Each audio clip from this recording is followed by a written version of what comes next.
Hoje o tema proposto para as nossas conversas é um tema que certamente, ah, demandaria aí um ciclo de muitos encontros, porque é um assunto muito grande, tanto do ponto de vista, teórico, quanto inclusive do ponto de vista prático, de trocas de experiências, de trocas de impressões, porque creio que a maioria que está aqui já teve suas experiências ou em primeira pessoa ou com alguém muito próximo de incorporação na Umbanda, né.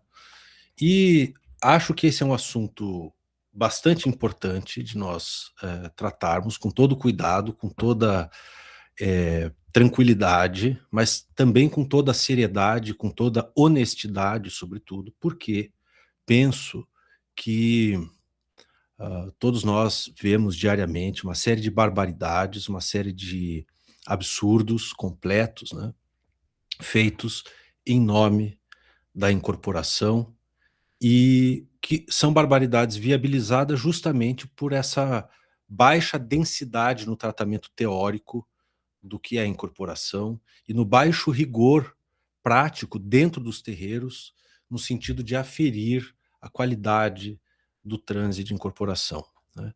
É bastante revoltante, o sem cerimônia, a falta de cerimônia com que qualquer pessoa, balança os ombros, dá um jogo de ombros e já está, ah, pondo-se como uma pessoa perfeitamente incorporada, né.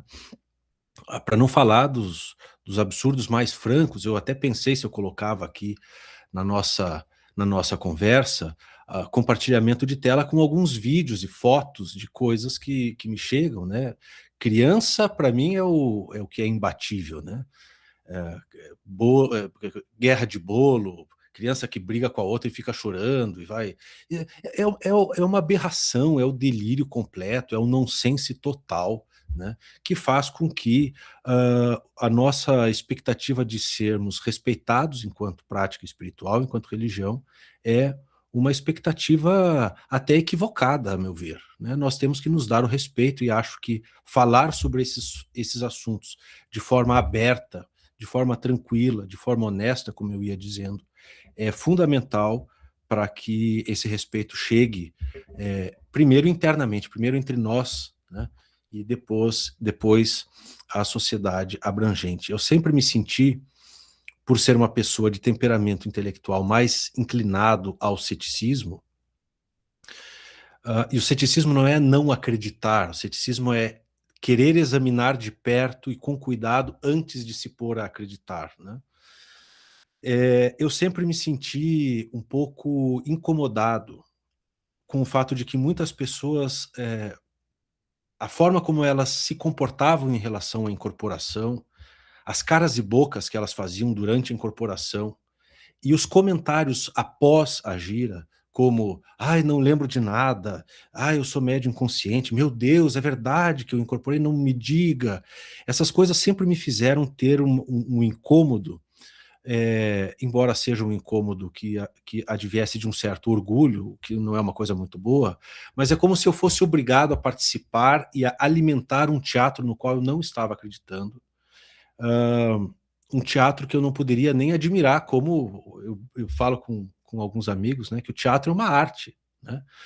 O teatro não é uma coisa ruim, o problema é que nós somos expostos diariamente na Umbanda a situações de um mau teatro, né, em que a pessoa te coloca naquela posição de espectador que tem que aplaudir, né, tem que reconhecer o transe como autêntico, sob pena de estar sendo desrespeitoso ou coisa do tipo. Eu sempre senti muita dificuldade com isso. E essa dificuldade, no meu caso, era tão acentuada e tão honesta e natural, que eu mesmo demorei muitos anos para me entregar à prática da incorporação, né. Mesmo tendo nascido no terreiro, eh, como o tratamento teórico e o tratamento prático são muito insuficientes, como eu ia dizendo no início da minha exposição, o que na minha cabeça de criança e de jovem, na época de terreiro, ficava era o seguinte: eu tenho que pôr as mãos assim, ficar numa postura de passividade, e a entidade vai possuir, né, o meu corpo e vai fazer tudo. E como eu nunca fui dado a mentir demais, eu passei longos anos, né, mesmo com muita gente tendo uma expectativa de que eu incorporasse, porque era neto da mãe de santo da casa, etc., eu simplesmente ia para o meio do terreiro, as entidades baforavam um charuto, cachimbo, faziam isso, faziam aquilo, e não acontecia, o transe simplesmente não acontecia. Porque a minha expectativa em relação ao transe é de que ele fosse um tipo de possessão, né? Então, as coisas estando nesse pé, e acho que elas estão, e já não é de hoje, né? Quando nós abrimos os livros de Umbanda, os livros até de Umbanda esotérica, a gente vê o Pai Mata perguntando: mediunidade, onde estás? Né?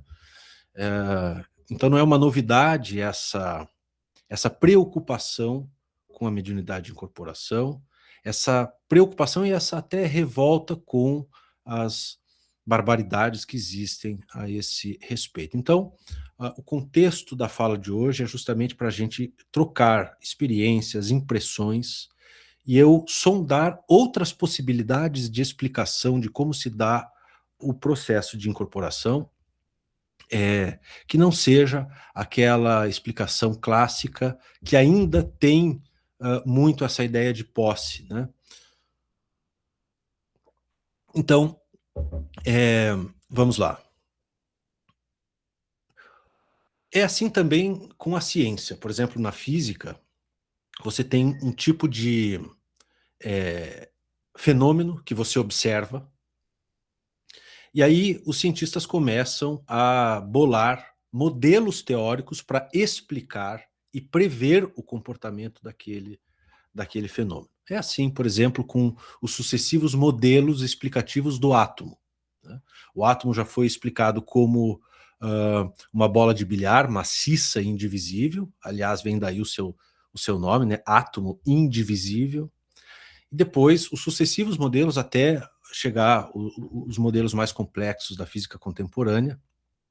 E esses modelos, eles duram um tempo, eles são bons para uma determinada comunidade numa determinada época, mas daí algum experimento acontece ou alguma nova ideia, alguma nova hipótese é aventada por alguém na comunidade científica e os modelos vão sendo sucessivamente descartados em nome de modelos mais precisos, mais bem testados, mais explicativos, mais coerentes, etc, etc, etc. E nós poderíamos pensar aqui em quais são os modelos imaginativos e descritivos do que é a incorporação, né? Num primeiro momento, existe aquela concepção leiga e um pouco amedrontada até de que se trata de uma possessão, né? Eu lembro, eu criança no terreiro, né, neto de mãe de santo, e tinha alguns amigos que estavam próximos ali ao terreiro no bairro e eles tinham muito medo de chegar perto do terreiro e eles me perguntavam, mas se eu entrar aí o espírito não vai entrar em mim? Né? E eu via esses meus amigos que estavam brincando comigo e era um temor verdadeiro, não tinha pose nenhuma ali, eles literalmente acreditavam que naquele espaço os espíritos se apossavam dos corpos por entrar nestes corpos e mexê-los como marionetes, né? Então essa é uma concepção leiga, né, bastante desinformada sobre como é o transe de incorporação, o fenômeno da incorporação. Existe uma outra concepção que, claro, já tem um tratamento e uma pretensão teórica mais sofisticada, mais desenvolvida, que é uma concepção gestada com forte apoio nas teses kardecistas. Então, todo o tratamento teórico dado pelo movimento espírita em relação à mediunidade, as suas várias modalidades, né, psicografia, clarividência, clareaudiência, etc., etc., foram, de uma forma ou de outra, assimiladas pelas várias correntes de Umbanda, umas mais pérvias, aceitando mais essa influência kardecista, outras menos, mas mesmo na Umbanda dita esotérica, essa influência no contexto da explicação teórica de como se dá o transe, existe essa influência bastante marcada, né? E qual seria essa explicação? A de que a incorporação seria uma mecânica. Nós vemos isso nas obras da Umbanda esotérica das décadas, desde o começo, né, até ali as décadas de 80, 90 até 2000, usando essa expressão, né, mecânica da incorporação. E aqui já há uma dica de que sim, se trata de uma absorção dessa influência mecanicista que veio pelo fluxo de ideias do kardecismo, né? Então, por exemplo, eu vou ler aqui um trecho para vocês verem o porquê da utilização do termo mecânica, né? Falamos mecânica porque ocorre um acoplamento fluídico vibracional que de longe nos recorda alguns fenômenos da mecânica clássica. Encontraremos também fenômenos acoplativos de ordem etéreo-astral, que são muito similares aos fenômenos eletromagnéticos. Então, a ligação entre o mentor e o médium se expressa mecanicamente, na postura, nos movimentos, na fonação e na percepção interior e externa. Esse é um parágrafo que demonstra que a utilização do termo mecânica da incorporação concebe imaginativamente, descritivamente, esse fenômeno como algo que acontece, como acontece nos fenômenos da mecânica dos corpos, né? Da mecânica clássica e das interações eletromagnéticas. Então, é como se fosse um processo físico, só que físico sutil, que se dá no nível sutil, mas físico. E não propriamente psíquico, ou anímico, ou mental. É algo que é energético, né? Essa concepção clássica descreve, explica, ilustra imaginativamente a incorporação como sendo um processo de uma interação energética que se dá através dos chakras, né? E processo pelo qual existe a posse, a entidade toma posse, ou integral ou parcialmente, do sistema nervoso central, né, e passando a reger, dominar mesmo, de forma total ou parcial, os processos de sensibilidade, de ação, fonação, motricidade, né, movimento e tudo mais. Essa é, então, a concepção clássica, apoiada no forte influxo das doutrinas kardecistas. A posse total daria ensejo ao que se chama de mecânica da incorporação inconsciente, e a posse parcial, a mecânica da incorporação dita semi-inconsciente, né? Então, vejam aqui, ainda um outro parágrafo curto que quero ler, sobre como seria essa descrição, como é explicada a incorporação dentro desse modelo explicativo que eu estou chamando aqui de clássico, né? Aspas. A entidade atuante enlaça. Então é como se jogasse um laço, né? Algo como uma coleira mesmo, né? A entidade atuante enlaça o corpo astral do médium e com sua mão direita, olha o nível de especificidade com que se quer explicar o fenômeno, com sua mão direita emite certos fluidos para a região da cabeça, região coronal, enquanto que com a mão esquerda emite outros fluidos para a região genésica, a região sacral. Algo como nos dois extremos, né? Esses são os fluidos de contato, etc. e tal. No início do processo, a entidade enlaçou o indivíduo e aplicou suas mãos em certas regiões para, logo a seguir, o fluxo eletromagnético ser mantido. Outro trecho que eu acho interessante, né? Tudo é criteriosamente controlado pela entidade. Né? É isso que está dito neste livro que estou citando. Né? O contato mediúnico dá um certo sacolejo no médium, no seu início, em virtude do choque nervoso, mas que é logo frenado e controlado pela entidade atuante. Então vejam como esse modelo ilustrativo, explicativo, é um modelo de fato mecânico. Né? A entidade realmente pega o médium, domina o seu sistema nervoso, né? E existe esse choque nervoso que dá o sacolejo, e é uma ligação energética desses fluidos, né, que são emitidos pelas mãos direita e esquerda da entidade e que ativam certos chakras e estabelecem uma certa conexão energética, né? São fluidos. Esse termo também é bastante presente na física, né? Tem a mecânica dos fluidos, né?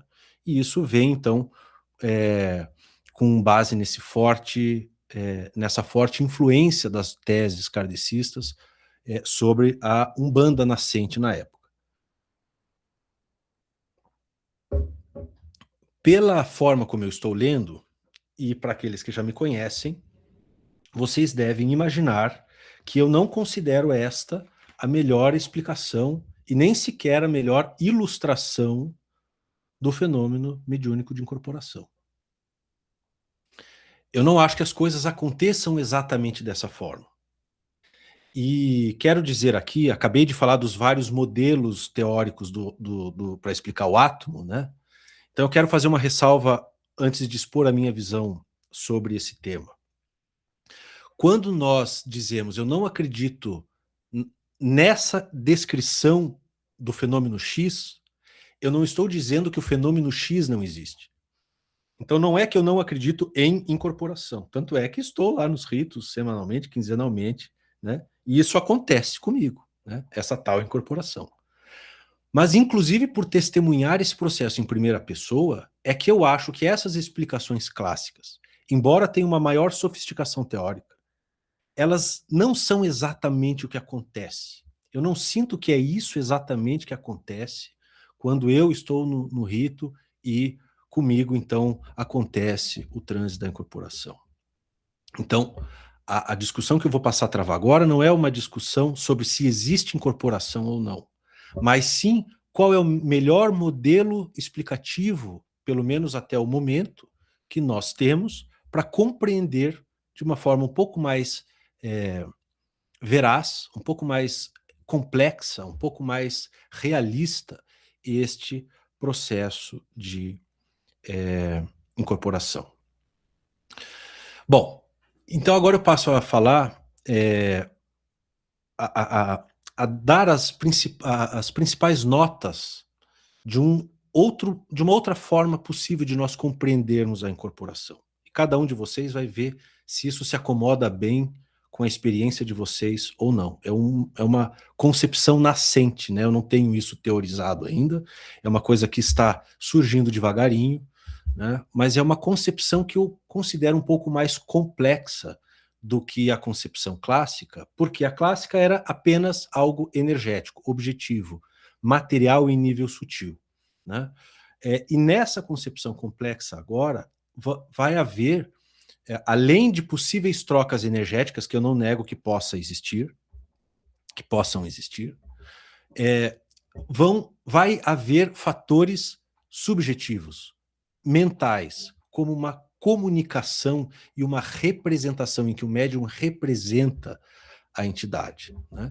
Então, me permitam entrar devagar nessa nova forma de nós descrevermos, explicarmos e ilustrarmos o que acontece com a gente quando a gente está vivendo a incorporação. Então, não vamos perder de vista isso. Nessa concepção, a incorporação não é um transe mecânico, não é um processo mecânico. Ele é um processo que, apesar de poder haver coisas de caráter mecânico, energético, etc., o fator principal da incorporação acontece no interior da mente do médium. É um fenômeno de comunicação, é um fenômeno de linguagem, é um fenômeno de comunicação entre duas mentes, tá? Mas é uma comunicação que não se dá por um idioma verbal como esse que eu estou usando para falar com vocês. É um outro tipo de comunicação, um outro tipo de linguagem, e que se dá num estado alterado de consciência, mas nem tanto, nem tão alterado assim, né? É um estado muito moderadamente alterado, né?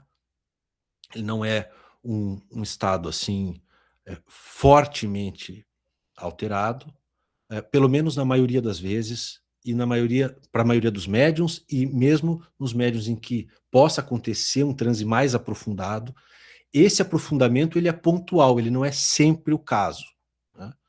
Então, em geral, o estado de incorporação é um estado em que a sua consciência ela está moderadamente alterada, né? Ela não está exatamente como você está em vigília e tratando de assuntos pragmáticos, mas ela também não é algo como estar sonhando, o que seria um transe já bastante aprofundado, e muito menos ausente, dormindo, né?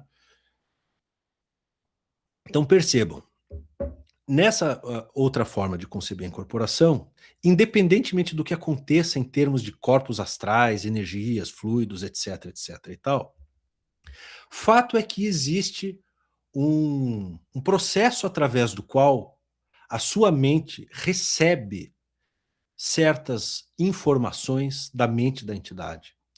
E compete a você, de forma consciente e até deliberada, traduzir isso de acordo com todos os condicionamentos e determinações culturais pelos quais você é pautado, né? Portanto, uma simbiose comunicativa é um estado não possessivo, né? É mesmo uma comunicação como eu estou insistindo, né? Além desse processo de comunicação, né, que é um processo que eu não sei bem como acontece. Eu tenho vários episódios na minha trajetória de que vieram à minha mente informações muito precisas, e de novo eu digo, isso não acontece sempre, tá? Mas eu tenho alguns casos em que isso aconteceu, e que a informação era correta, era verídica, eu não tinha como saber dela, e de alguma forma a minha mente inteligiu aquilo, ela pescou aquilo, ela conseguiu receber aquilo seguramente de uma entidade que tinha acesso àquela informação. Então essa comunicação ela acontece, não sei como exatamente ela acontece, não sei se nós temos um vocabulário muito adequado para descrever isso com muita precisão. Mas essa comunicação não é uma comunicação como se a entidade estivesse manipulando o meu cérebro como uma marionete, usando o meu corpo e usando a minha garganta para falar. Eu nunca senti o processo de incorporação dessa maneira, né? Além de ser um processo de comunicação, dizia eu, é também um processo de representação. E aqui talvez eu esteja sendo um pouco ousado, né, e corajoso em usar essa expressão, mas que eu acho bastante adequada, e eu quero explicar isso da melhor forma possível hoje e talvez em alguns outros encontros, né? Eu creio que se eu consigo me comunicar com uma entidade, por exemplo, como o Caboclo Sete Pedreiras, é porque algum ponto de contato entre a minha pessoa, a minha personalidade e a dele tem alguma afinidade, né? Então, eu acho que na incorporação existe também, além da comunicação de fora para dentro, um processo de emergência, né, em que emergem conteúdos da minha própria pessoa, e isso é o que a literatura, talvez, de Umbanda esotérica clássica chamava de animismo natural, animismo, né, da própria alma do médium, né, mas que são elementos que condizem, que combinam com aquela entidade que está se manifestando através daquele transe. Então vejam bem, parte do que se manifesta no transe de incorporação é interno, não só externo, né? E eu vou insistir de novo na figura do cara que mexe marionetes, né? Eu nunca acreditei numa incorporação do tipo marionete. Nunca acreditei. Pode até ser que seja o caso, hein? Mas eu nunca consegui perceber nem nos outros, nem muito menos em mim mesmo, algo dessa natureza. Mas enfim, voltando. Existem elementos internos que, afins e condizentes àquela entidade, emergem da minha própria personalidade e que servem bem por serem afins àquela entidade, servem bem para manifestá-la para os outros.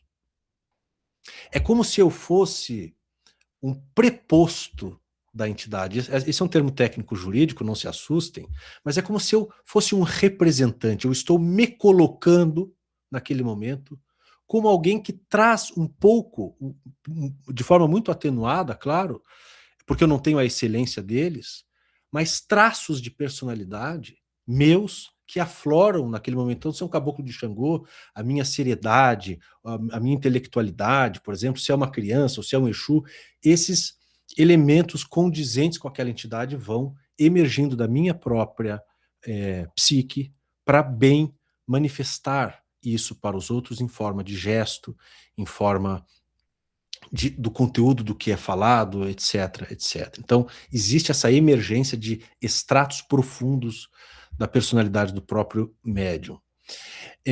Agora, de forma ainda mais audaciosa, talvez, e corajosa, quero propor mais um fator. Vejam como é complexa essa concepção que eu estou trazendo.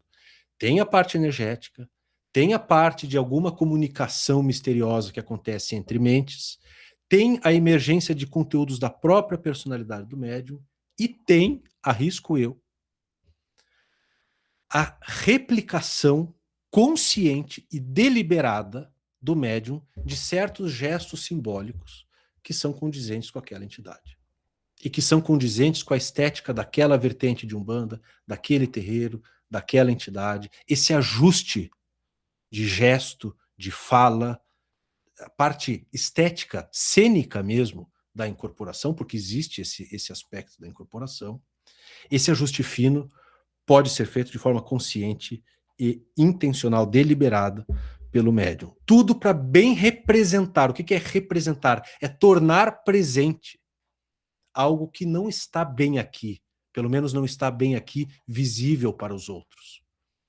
Então, a incorporação é uma forma de representar aquela entidade, de apresentar aquela entidade para os outros. Né? Aí vocês podem dizer, uau, você está propondo que isso é um teatro? Não. Eu não neguei os outros aspectos, mas eu disse que esse aspecto também existe, esse ajuste fino. Né? Eu digo para vocês em primeira pessoa. Quero ouvir os pais de santo que estão aqui em relação a isso, porque eu digo que eu nunca, ou quase nunca, tive gestos mecânicos feitos por alguém que estivesse puxando cordinha e daí levantou meu braço. Eu não vivenciei coisas desse tipo. Né? Tive já momentos de aprofundamento no transe, tive. Como eu disse, eles são pontuais. Mas ser carregado para lá e para cá pela entidade, isso nunca me aconteceu numa gira de 2, 3, 4, 5 horas. Isso nunca aconteceu. Né?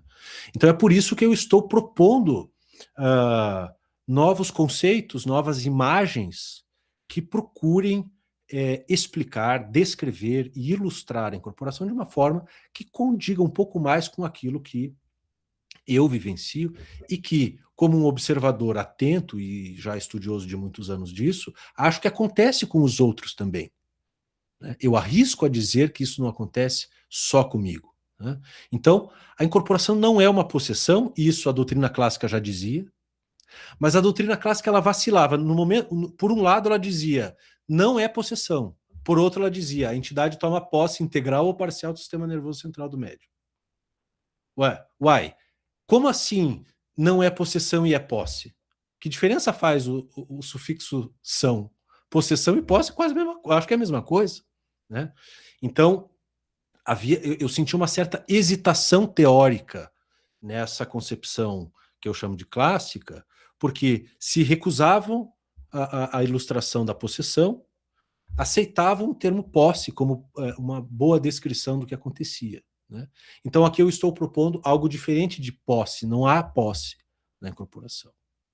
Existe interação, interação comunicativa, interação simbólica, emergência de estratos profundos da própria personalidade e ajuste fino em termos de gestual, palavras, a parte estética, a parte do psicodrama, né, a parte do teatro envolvido na incorporação. Vejam que é uma concepção realmente que traz muitos elementos. Ela é bastante complexa e acho que ela, pelo menos, ela não peca por simplicidade demais, né?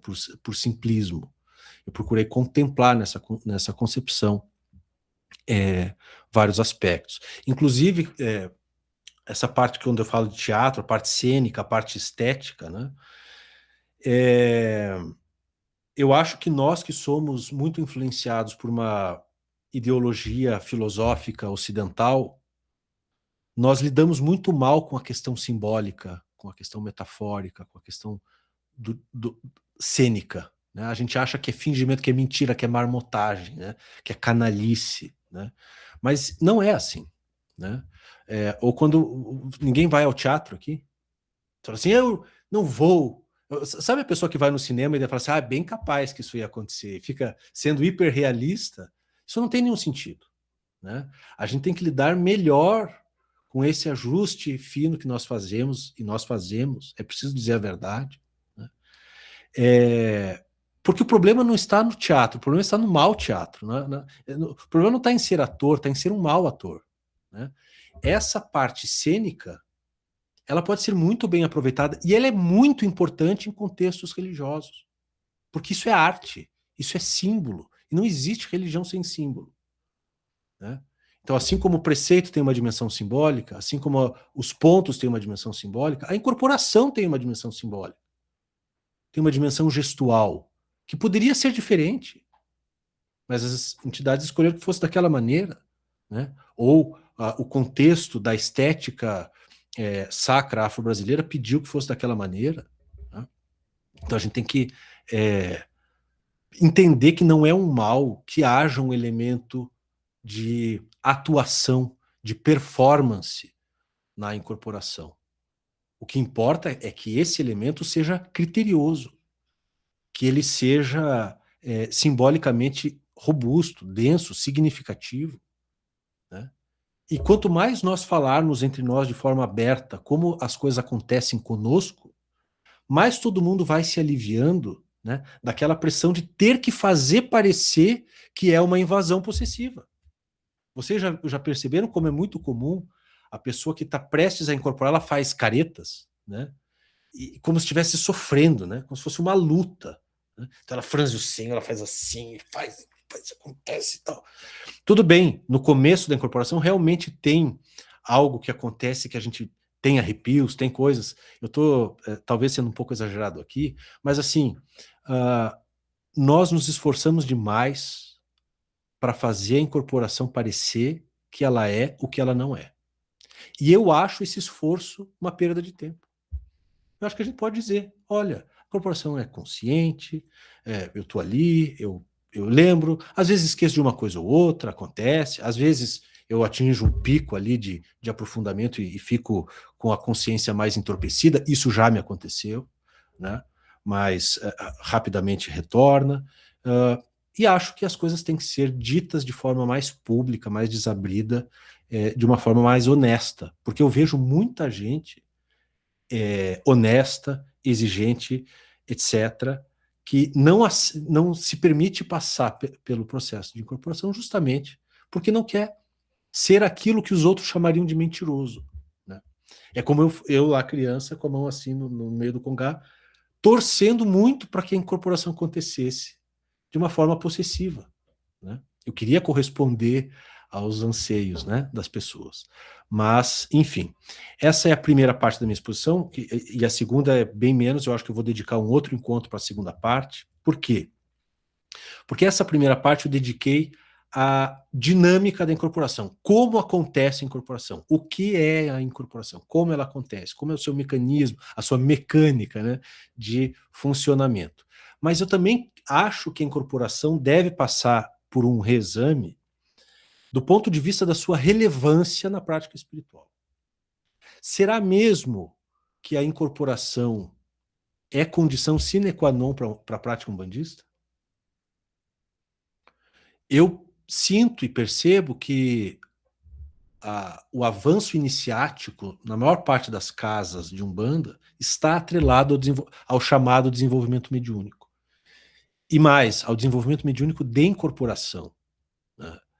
É como se quem não incorpora não pode ser iniciado, não pode ter uma prática espiritual na Umbanda. Será realmente que não tem Umbanda se não tiver incorporação? há um certo consenso de que a mediunidade está diminuindo de intensidade, né? É muito comum a gente falar assim, 2, 3 gerações para trás, as pessoas faziam isso, faziam aquilo, aquilo outro, tinham as provas de fogo, tinham grandes fenômenos, prodígios magísticos, etc., e isso está diminuindo.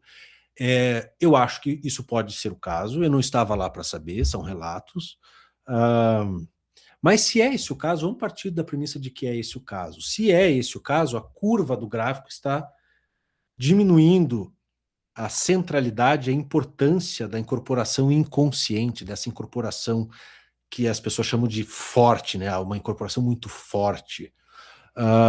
E se é assim, e é um certo consenso de que é assim, de que o astral mesmo quer que as incorporações sejam diferentes do que já foram um dia, então se é assim, para onde que esse gráfico está apontando? Para o momento em que talvez possa não mais existir a incorporação tal como nós a concebemos. E aí, vai acabar a Umbanda ou sobra Umbanda? Para fora das práticas de incorporação, nesses moldes em que nós conhecemos. E tem mais uma coisa. Se a prática de Umbanda se limitar a aprender a incorporar bem, então vamos lá, você se torna uma marionete perfeita, né? Passiva até não poder mais. Vem lá o caboclo, sei lá qual, e mexe os fiozinhos ali, e você faz um monte de coisa boa para as pessoas, mas de forma inconsciente. Ou seja, o caboclo continua sendo sábio, poderoso, amoroso, mas você continua sendo uma porcaria.